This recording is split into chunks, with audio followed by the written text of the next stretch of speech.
Olá! No mundo dos negócios de hoje a gente sabe, tudo se move numa velocidade impressionante. Surgem novas oportunidades, novos mercados e para acompanhar tudo isso, as empresas precisam de software. O problema? Os métodos antigos eram lentos demais, não davam conta do recado. E foi aí, nesse cenário, que o palco foi montado para uma abordagem completamente nova. Bom, vamos mergulhar nisso. O conflito era bem claro. De um lado, o mundo dos negócios pisando fundo no acelerador, e do outro, o desenvolvimento de software, meio que preso no congestionamento. Existia uma necessidade enorme de entregar software funcionando rápido, mas os processos da época simplesmente não deixavam isso acontecer. Essa é a grande pergunta, a que tirou o sono de muita gente por décadas. Por que um processo que deveria ser a mola da inovação acabava virando um gargalo? A resposta, em grande parte, está na rigidez dos métodos antigos.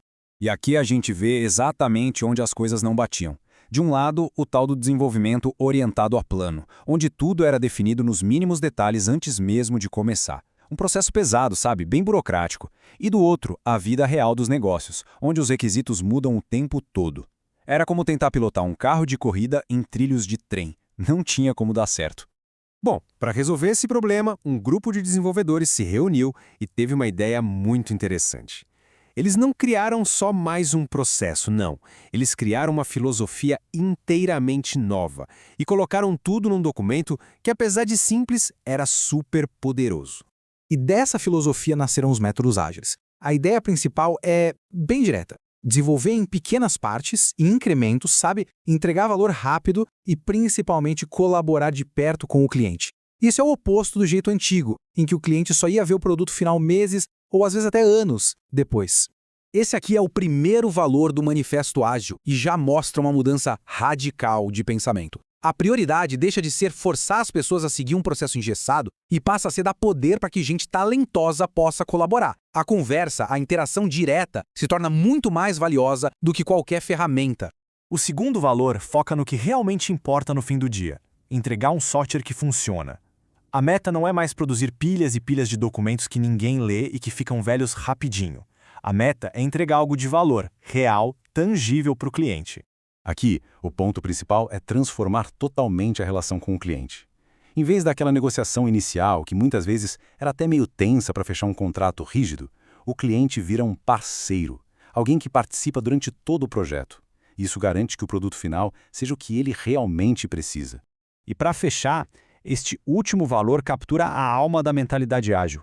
A mudança não é mais vista como uma inimiga, algo para se evitar. Pelo contrário, ela é uma oportunidade a ser abraçada.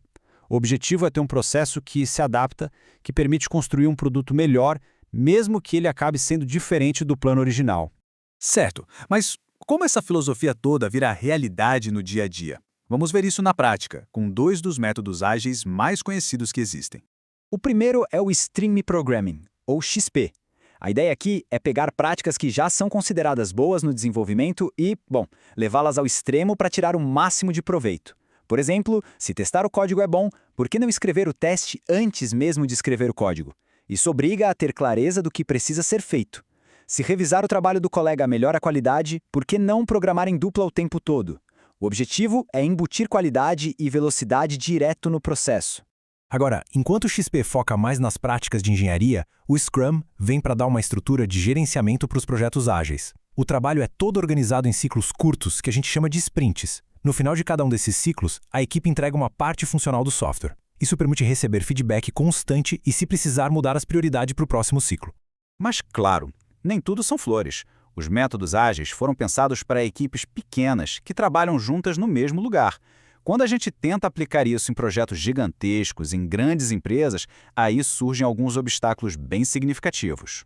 Desenvolver sistemas grandes é outra história, né? A complexidade é muito maior. Aquela comunicação informal, que funciona super bem num time pequeno, simplesmente não rola quando as equipes estão espalhadas pelo mundo. Muitas vezes é preciso integrar o sistema novo com softwares antigos, os tais brownfield, o que adiciona mais e mais camadas de dificuldade. E ainda tem as regulações externas, que podem exigir justamente aquele tipo de documentação formal que o ágil tenta evitar. E olha, muitas vezes as maiores barreiras nem são técnicas, são culturais. Tentar implementar o ágil numa empresa grande pode ser como tentar plantar uma árvore no meio de uma avenida de concreto.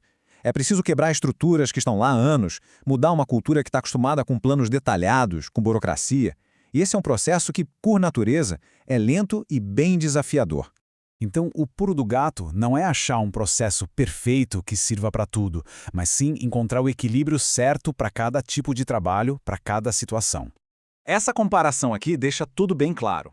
A decisão de como trabalhar depende totalmente do contexto do projeto.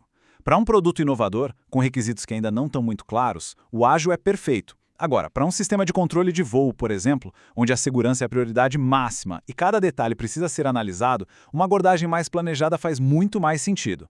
No fim das contas, o verdadeiro legado do ágil é este. Não foi a vitória de uma metodologia sobre a outra, foi a disseminação de uma mentalidade mais flexível que acabou influenciando todo o desenvolvimento de software moderno. O ágil nos ensinou a importância da colaboração, de entregar valor de forma contínua e talvez o mais importante de tudo, de saber se adaptar. E a gente termina com essa reflexão. A revolução ágil nos ensinou que, talvez, a busca não deva ser por um conjunto de regras perfeitas, mas sim por uma cultura que valorize a capacidade de responder, de aprender e de entregar resultados de forma eficaz.